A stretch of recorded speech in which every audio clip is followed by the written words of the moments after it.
우리 바울 선교회 귀한 찬양 감사합니다. 오늘 이렇게 주간 예배로 섬기시면서 또 귀하게 또 찬양해 주셔서 참 감사합니다. 오늘 주일 예배 가운데 또 오신 우리 성도님들에게도 하나님께서 은혜 주시기 원합니다. 우리 사순절의 기간입니다. 계속 예수님의 십자가에 대해서 우리가 생각하면서 마가복음의 말씀을 함께 나누고 있습니다. 베드로의 신앙 고백이 나오는 우리 부분 8장 27절부터 우리 마가복음의 전환점이 시작된다고 볼 수 있습니다. 여기서부터 시작해서 오늘 본문까지가 예수님이 예루살렘으로 가시는 길, 그 길에서의 이야기들을 보여주는 것입니다. 그리고 이제 11장에서 16장까지는 예수님이 십자가에서 죽으시고 부활하시는 내용이 나옵니다. 예수님이 제자들과 함께 예루살렘으로 가는 과정에서 자주 등장하는 표현이 있습니다. 그것은 바로 길입니다. 오늘 마가복음의 이야기를 우리가 읽으면서 어쩌면 그다지 신경 쓰지 않고 그냥 읽고 지나갈 수 있지만 길이라는 이 표현들이 예수님이 가신 길을 따라가는 이 제자도와도 관련지어서 좀 나오는 표현들입니다. 길이라는 표현이 나온 부분 한번 보겠습니다. 8장 27절에서 보면요, 예수와 제자들이 빌립보 가이사랴 여러 마을로 나가실새 길에서 제자들에게 물어 이르시되 사람들이 나를 누구라고 하느냐. 길에서 베드로의 신앙 고백이 나오고 예수님이 첫 번째로 순환당하실 것을 예고하시는 그런 부분입니다. 9장 33절에서도 또 나옵니다. 가버나움에 이르러 집에 계실새 제자들에게 물으시되 너희가 길에서 서로 토론하는 것이 무엇이냐 하시되, 예수님이 두 번째로 고난당하실 것을 예고하시면서 제자들이 길에서 서로 누가 큰지 논쟁했던 그런 내용들입니다. 10장 17절에서는요, 예수께서 길에 나가실새, 여기서 길에 나오죠. 한 사람이 달려와서 꿇어앉아 묻자오되 선한 선생님이여 내가 무엇을 하여야 영생을 얻으리이까. 부자가 이제 예수님을 찾아와서 물었던 부분입니다. 그는 가진 것을 다 팔아서 가난한 자들에게 주라는 예수님의 말씀을 들었지만 재물이 많아서 슬픈 기색을 띠고 예수님을 떠나갔습니다. 그리고 10장 32절에서도요, 예루살렘으로 올라가는 길에 예수께서 그들 앞에 서서 가시는데 그들이 놀라고 따르는 자들은 두려워하더라. 이에 12제자를 데리시고 자기가 당할 일을 말씀하여 이르시되, 예수님께서 세 번째로 예루살렘으로 가서 고난당하실 것을 말씀하십니다. 그리고 오늘 본문의 마지막 절인 10장 52절에서 바디메오가 예수님을 만난 후에 그가 곧 보게 되어 예수를 길에서 따르니라, 이렇게 나와요. 계속해서 길에 대한 이야기, 길이라는 표현이 나옵니다. 예수님과 함께 예루살렘으로 가는 길에서 제자들이 예수님에 대해서 오해하고 서로 다투기도 합니다. 그 길 위에서 예수님이 당하실 일에 대해서 듣고 또 제자들은 두려워하기도 합니다. 부자는 그 길에서 자기의 것을 포기하지 못해서 예수님을 떠나갑니다. 거지 맹인 바디메오는 눈을 뜨고 예수님을 따르는 일이 길에서 일어나게 되는 겁니다. 이 모든 것들이 제자도로서 예수님을 따라가는 그 길에서 일어난 사건임을 강조해 주는 것입니다. 그러니까 길에서 만나게 되는 다양한 사람들의 모습들이 나옵니다. 그게 오늘 예수님을 따르고자 하는 우리의 모습을 보여주는 것이기도 합니다. 우리가 앞에서 살펴본 것처럼 예루살렘 가는 길에서 예수님이 제자들에게 자신이 고난당하실 것에 대해서 세 번에 걸쳐서 말씀하셔요. 예수님이 자신의 순환을 예고하시면 제자들은요, 그에 대해서 반드시 오해하는 일이 벌어집니다. 예수님은 이것을 또 바른 이해로 교정시켜 주십니다. 표로 제가 그려봤습니다. 자꾸 이게 공부하는 것 같은 느낌이 들어서 좀 죄송한데, 그렇습니다. 예수님의 순환이 이제 예고되고요, 예수님이 세 번에 걸쳐서 순환을 예고하시면 제자들이 오해합니다. 그렇죠? 그리고 예수님이 그걸 교정해 주시는 장면이 이제 8장 27절부터 10장 52절까지의 내용에서 세 번에 걸쳐서 나오고 있어요. 첫 번째 순환 예고 후에 예수님을 꾸짖으면서 따지는 베드로의 이야기가 나오고, 이게 오해이죠. 그리고 예수님이 자신을 따르려거든 자기를 부인하고 십자가를 지고 따르는 것이 제자의 길이다라는 것을 가르쳐 주십니다. 교정해 주시는 거예요. 두 번째로요, 예수님이 순환 예고를 하시고 제자들은 서로 누가 큰지 서로 논쟁하는 장면이 나옵니다. 이게 오해하는 거죠. 이 메시아의 길을, 십자가의 길을 오해하는 것이죠. 그리고 예수님이 첫째가 되고자 하면 끝이 되고 섬기는 자가 되어야 한다라고 말씀하시죠. 이게 바로 교정해 주시는 겁니다. 세 번째에도 순환 예고를 하시고 나서 야고보와 요한이요, 예수님이 영광 받으실 때 하나는 좌편에 하나는 우편에 앉게 해달라고 이야기합니다. 오해하는 거죠. 영광을 받으실 때 높은 자리에 있게 해달라. 예수님이 가시는 길을 오해하는 거예요. 그러자 예수님은 크고자 하면 섬기는 자가 되어야 하고 으뜸이 되고자 하는 자는 종이 되어야 한다, 이렇게 말씀하십니다. 교정해 주시는 거죠. 순한 예고, 오해, 교정, 이 패턴이 계속해서 반복되고 있습니다. 이것은요, 예수님을 이해하고 따르기 위해서는요, 그 안에 있는 우리의 욕심, 선입관을 다 내려놓아야 한다는 것을 보여주는 것입니다. 자신의 욕심과 선입관으로 그 가리워진 눈을 떠야지 제자의 길을 갈 수 있다는 것입니다. 다시 말하면 올바른 믿음을 가질 때 올바른 제자의 길을 갈 수 있다는 것입니다. 예루살렘으로 가는 길에서의 제자의 모습은 육신의 눈은 뜨고 있지만 영적인 눈은 어두운 모습이었습니다. 오늘 본문에서 바디메오가 눈을 뜨는 모습이 이 영적인 눈이 어두운 제자들과 대조됩니다. 바디메오가 눈을 뜨는 그 과정을 통해서 영적으로 어두운 제자들의 모습과 우리의 모습을 우리가 함께 볼 수 있기를 원합니다. 바디메오가 예수님을 만나기 전의 인생을요, 암흑의 인생이라고 볼 수 있어요. 예수님을 만나는 순간을 새로운 희망의 인생으로 볼 수 있고요, 또 고침받은 순간을 눈이 열린 인생, 이렇게 우리 한번 나눠서 살펴보겠습니다. 예수님을 만나기 전에 바디메오는 암흑의 인생이었어요. 예수님과 제자들이 여리고에 이르렀을 때 거기서 맹인거지 바디메오를 만납니다. 바디메오라는 것은요, 디메오의 아들이라는 뜻입니다. 바는 누구누구의 아들이라고 할 때 바를 쓰는 거예요. 사도행전에서 우리 나오는 바울의 동역자 중에 아주 유명한 바나바가 있지 않습니까? 바나바, 그의 이름의 의미는 사도행전에서 위로의 아들이라고 이야기해요. 바나바, 그래서 위로의 아들. 여기서 뭐 위로라는 사람이 있는 게 아니니까 위로의 아들이라고 하는 건 위로의 화신, 위로의 종결자, 이런 의미가 되겠죠. 맹인거지 바디메오는요, 앞을 볼 수가 없었기 때문에 그의 인생 자체가 암흑이었습니다. 시각장애, 거지라는 그런 것으로 인해서 굉장히 불행했습니다. 앞을 볼 수 없으니까 노동을 할 수 없었을 것이고, 노동을 할 수 없으니까 돈을 모을 수가 없었을 겁니다. 게다가 유대 사회에서 맹인이자 거지라고 하면요, 사회적으로 종교적으로 버림을 받은 사람이었습니다. 스스로 살아갈 수 있는 능력이 없었을 뿐만 아니라 사회적 종교적으로도 버림받은 사람이라는 그 시선에서 자유로울 수가 없었습니다. 그런 바디메오의 모습은요, 여리고성의 상태를 잘 보여줍니다. 이곳은 영적인 암흑 가운데 있는 겁니다. 사람들과 제자들의 상태, 바디메오의 상태와 크게 다르지 않은 겁니다. 예수님에 대한 오해, 무지, 욕망으로 인해서 그들의 눈, 영적인 눈은 어두워진 상태에 있었던 거예요. 예루살렘으로 가는 길의 그 이야기가 시작되기 전에요, 마가복음 8장 22절에서 26절을 보면 예수님께서 베세다의 맹인의 눈을 뜨게 하시는 이야기가 나옵니다. 예수님이 진흙을 발라서 보게 해줬더니 희미해서 잘 못 보겠습니다. 그래서 예수님이 또 한 번 만져주시고 고쳐주시니까 이제 또렷이 보게 되었습니다 라고 하는 장면이 나와요. 그리고 오늘 본문이 바로 바디메오가 눈을 뜨는 장면이 나옵니다.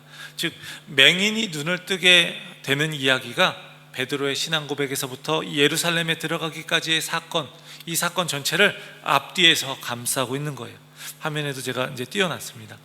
이게 무엇을 보여주는 걸까요?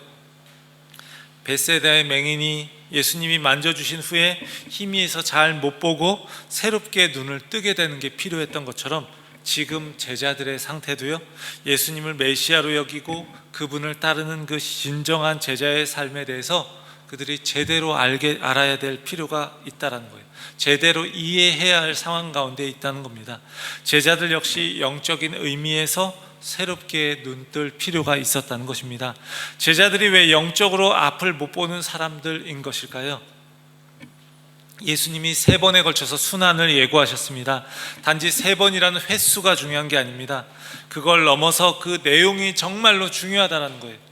정말 중요하기 때문에 예수님은 제자들이 제대로 알아듣기를 원하셨습니다. 하지만 제자들은요, 계속해서 예수님이 누구신지 모르고 엉뚱한 요구를 하고 있습니다. 십자가를 지는 길을 가야 하는데 더 높이 되기를 원하는 거예요. 예수님이 지금 가장 중요한 이야기인 십자가와 부활, 이것에 대해서, 죽음과 부활에 대해서 이야기하고 계신데 제자들은 그 말씀에 대해서는 하나도 듣지 않고요, 자기들이 할 요구만 생각하고 있는 것입니다. 다시 말하면 예수님이 고난을 통해서 구원을 이루시는 그 메시아인데 그렇게 오신 예수님에 대해서 전혀 알지 못하는 것입니다. 사랑하는 성도 여러분, 예수님을 알기 전에 우리의 상태도 그러했습니다. 예수님에 대한 오해와 무지로, 욕망으로 우리의 눈이 어두워졌던 것, 그것이 바로 우리의 모습이 아니었습니까? 이 세상에서 잘 먹고 잘 사는 것이 그저 인생의 전부였던 것이 우리의 모습이 아니었었나요? 저도 어렸을 때 교회를 다닌다고는 했지만, 그래서 밤에 잘 때 예수님 믿으니까 기도한다라는 이야기를 많이 들어서, 그리고 저는 밤에 잘 때 짧게 기도하고 잔다고는 했어요. 사실 근데 별로 할 말이 없습니다. 기도하는데 무슨 말을 해야 될지 잘 모르겠어요. 그래서 어렸을 때 이제 기도하면서 잔다는 그 기도의 내용이 건강하게 부자로 오래 살게 해달라는 기도를 하곤 했어요. 어린 나이, 그렇죠? 어린 아이가 그냥 기도하는데 건강하게 부자로 오래 살게 해주십시오. 그러니까 영혼을 담아서 한 게 아니라 기계적으로 그냥 한 거예요. 인생의 목표가요, 그냥 잘 먹고 잘 살면 되는 것, 이렇게 생각했던 겁니다. 어린 나이에도요. 교회를 다녔지만, 집에서 예배도 드리기도 했지만, 이후에 예수님을 진짜 알게 되면서 잘 먹고 잘 사는 게 인생의 전부가 아니고 영원한 나라, 영원한 생명이 있다는 걸 알게 되었지만 그때는 그러했었습니다. 왜 그랬을까요? 오늘 본문의 이야기로 말하면요, 영적으로요, 바디메오와 같이 앞을 못 보는 사람이었기 때문입니다. 예수님에 대해 들어보기는 했지만 잘 몰랐던 겁니다. 예수님이 어떤 분이신지 제대로 알지 못했기 때문에 그런 기도를 드렸던 거예요. 물론 그런 기도 할 수 있습니다. 근데 매일매일의 기도가 그런 거였다는 거죠. 사랑하는 성도 여러분, 맹인 바디메오의 이야기를 통해서요, 우리의 영적인 상태를 우리가 한번 진단해 볼 수 있기를 원합니다. 우리의 자신의 모습을요, 하나님 앞에서 정직하게 대면할 수 있기를 원합니다. 교회에 오래 다녔을지라도, 내가 직분을 오랫동안 맡고 있을지라도요, 우리의 영적인 상태를요, 하나님 앞에서 확인할 수 있는 오늘 이 시간 되기를 원합니다. 그리고 이제 예수님을 만난 순간 이제 바디메오는 새로운 희망을 만난 인생이 되었습니다. 흑암 속에 살던 바디메오는요, 예수님이 오셨다는 소식을 듣고 소리를 질러서 예수님을 부릅니다. 47절입니다. 다윗의 자손 예수여, 나를 불쌍히 여기소서. 앞이 보이지 않아서 예수님께 갈 수 없었던 그로서는요, 예수님의 주목을 받을 수 있는 그 방법이, 가장 좋은 방법은 바로 소리를 질러서 외치는 거예요. 그런 그가 부르짖었습니다. 다윗의 자손 예수여, 이 말은 무엇입니까? 메시아이신 예수님이라는 의미입니다. 앞을 못 보지만 그는 정확하게 예수님에 대해서 고백하고 있는 것입니다. 제자들이 3년 동안 따라다녔는데도 예수님에 대해서 제대로 알지 못한 모습과 대조되고 있습니다. 주위의 사람들이 시끄럽다고 그를 비난했는데 그는 거듭해서 주님을 불렀고요, 그리고 예수님을 대면할 수 있었습니다. 예수님의 허락을 받자 바디메오는 겉옷을 버리고 일어나서 예수님께로 달려갔습니다. 부끄러운 모습을 보인다 해도 상관없는 겁니다. 바디메오에게 겉옷은요, 그를 보호해 주시는 전 재산과도 같은 것이었어요. 그를 보호해 주는 전 재산이었어요. 그런데 예수님이 자신을 부르시자 그것을 내버리고 주님께로 갑니다. 그는 이전의 삶에서 붙들고 있었던 것들을 더 이상 붙들지 않기로 결단한 거예요. 다윗의 자손임을 알아본 그 깨달음이 이제 그에게는 기회가 되었습니다. 예수님께 은혜를 입고자 하는 그 열망이요, 바로 주님을 만나게 했습니다. 그리고 그 절박함이 사람들의 비난도 신경 쓰지 않게 했습니다. 자신을 보호해 주던 겉옷도 다 버리게 했습니다. 예수님을 만난 순간 갖게 된 새로운 희망이 앞을 가로막고 있었던 모든 것들을 뛰어넘게 했습니다. 그에게는 절실함이 있었습니다. 그는 자신의 모든 것을 버리고서라도 예수님을 만나고자 하는 마음이 있었습니다. 또 그분이 자신의 눈을 뜨게 해줄 그런 분이라는 믿음도 있었습니다.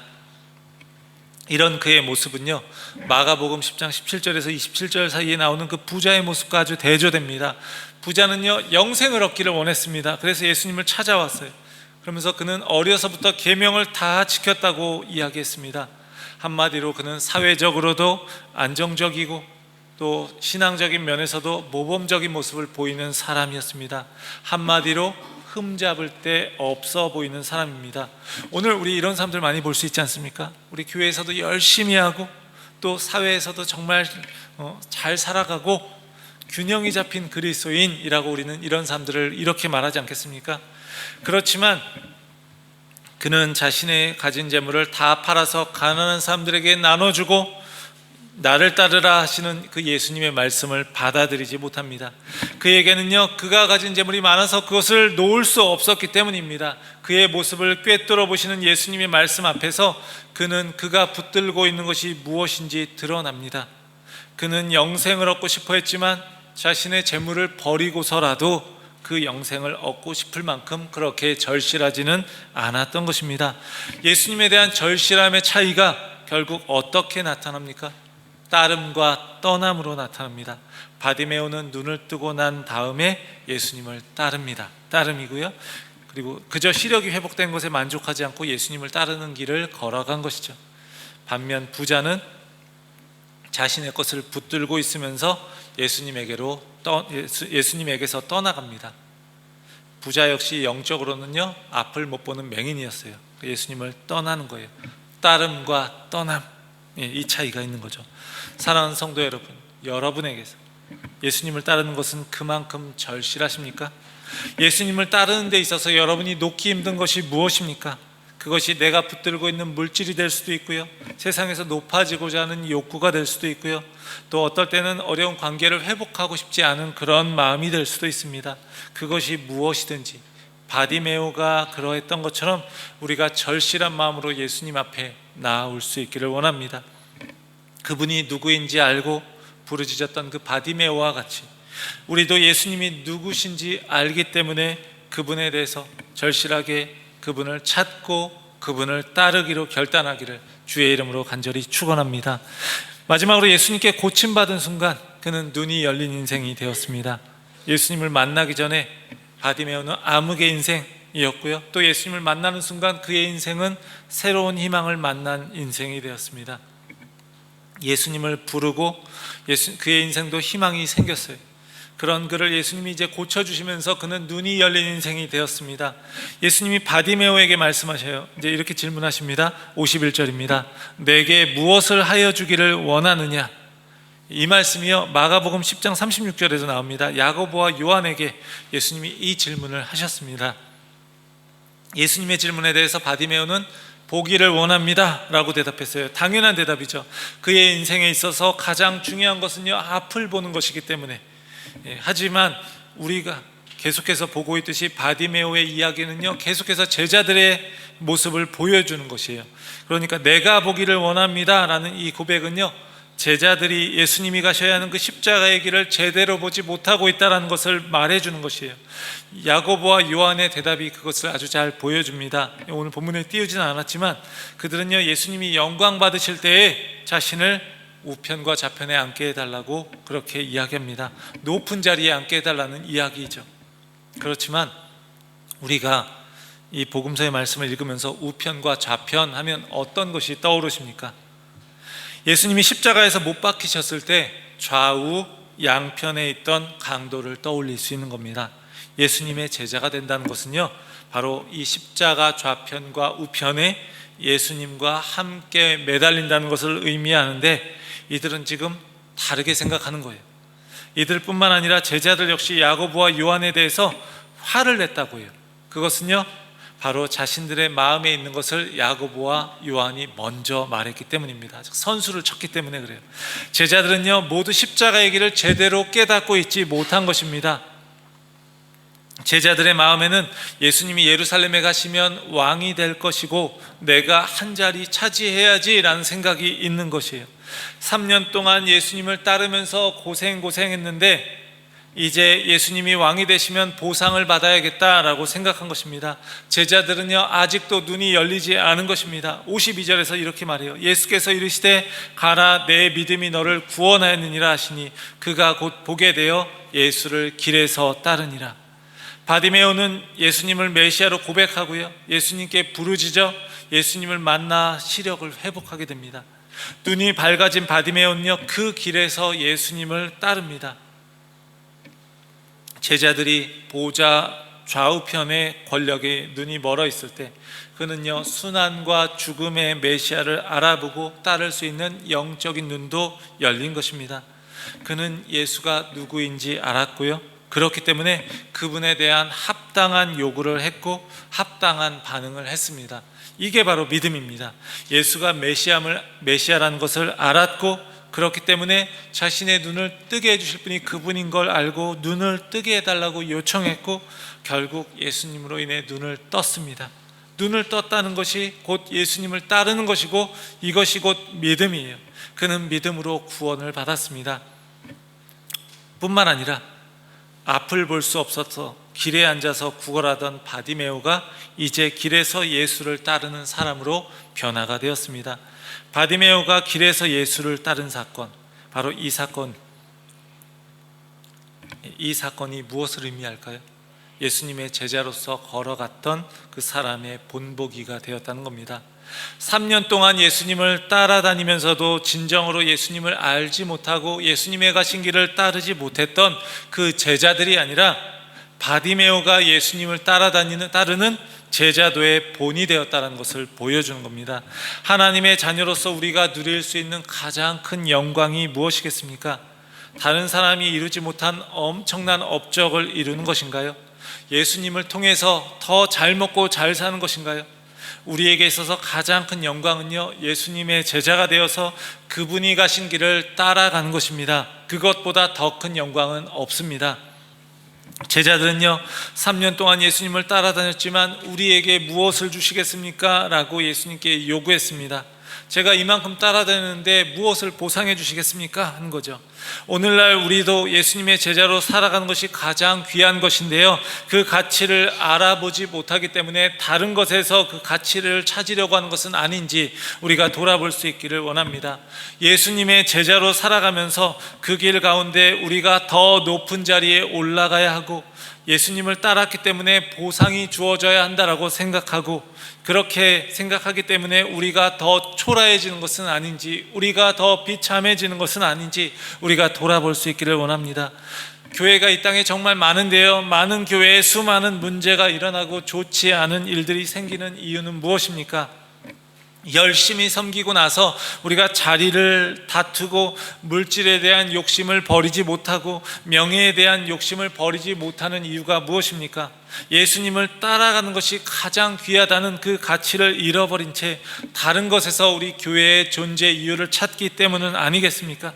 사랑하는 성도 여러분, 이 시간 우리의 눈이 뜨이기를 원합니다. 그래서 예수님을 따르는 것이 가장 소중한 것임을 깨닫기를 원합니다. 그럴 때 우리는요, 썩어질 것들에, 영원하지 않은 것들에 우리의 마음을 빼앗기지 않을 것이고요, 참된 제자로서의 길을 걸어갈 수 있을 것입니다. 이 시간 예수님이 가신 십자가 고난의 길을 따라가면서 그 겉으로 보이는 모습이 아니라 그 안에 감추어진 보화를 볼 수 있는 눈이 열리기를 주의 이름으로 간절히 축원합니다. 사랑하는 성도 여러분, 암흑의 인생에서 예수님을 통해 새로운 희망을 만난 인생이 되었고, 또 그로 인해 그 눈이 열리게 된 인생이 된 바디메오와 같이 우리도 그러했습니다. 그렇다면 예수님의 제자로 지금 살아가고 계십니까? 예수님을 만나서 나의 주님이라고 믿음의 고백을 드렸다면 우리가 주님이 가신 그 길을 따라가는 제자의 삶을 살아가야 하는 것입니다. 눈이 뜨인 바디메오가 길에서 예수님을 따랐던 것처럼 말입니다. 사랑하는 성도 여러분, 제자의 삶의 가치는요, 다른 보상이 아니라 주님의 길을 따라가는 것 그 자체입니다. 제자가 되려면요, 눈을 떠야 합니다. 가장 귀한 것이 무엇인지 볼 줄 아는 눈을 우리가 뜨게 해주시도록 하나님께서 은혜해 주시기를 우리가 구하기 원합니다. 하나님께서 우리에게, 또 우리 캔버라 리드 한인교회에게 은총을 베푸셔서 예수님을 따라가는 그 삶, 그 제자의 삶을 가장 가치 있게 여기고 지금부터 평생 주님을 따르면서 살아가는 우리 모두가 되기를 주의 이름으로 간절히 축원합니다. 기도하겠습니다. 하나님 아버지, 감사합니다. 예수님을 만나기 전에 암흑과 같은 인생이었던 우리들이었습니다. 헛된 것을 쫓으며 인생의 목표를 그저 별것 아닌 것으로 인생의 목표를 삼아서 그게 전부인 것으로 여기며 살아갔던 것이 우리의 모습이었습니다.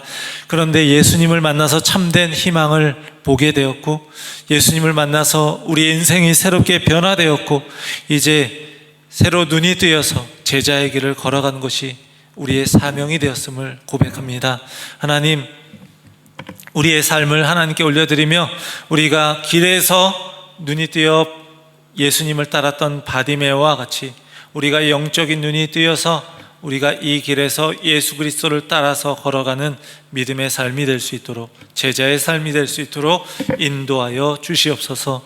우리가 눈이 뜨이지 아니하면 제자의 삶을 살아갈 수 없음을 고백합니다. 우리의 영적인 눈을 뜨게 하셔서 정말 영원한 하나님 나라의 가치를 보게 하시고, 우리가 하늘의 소망 바라보면서 지금 여기서 기꺼이 예수 그리스도의 십자가의 길, 고난의 길도 기꺼이 갈 수 있도록 역사해 주시옵소서. 예수님을 통해서 나의 이름을 날리고 예수의 이름을 통해서 내가 잘 먹고 잘 사는 것을 바라보는 것이 아니라 예수님의 길을 따라가면서 우리도 예수님을 닮아가는 삶이 되는 것을 가장 귀하게 여기는 사랑하는 우리 모든 성도님들 되게 하여 주시옵소서. 감사합니다. 우리를 제자의 길로 부르신, 우리의 눈을 뜨게 하신 우리 주 예수 그리스도의 이름으로 기도합니다. 아멘.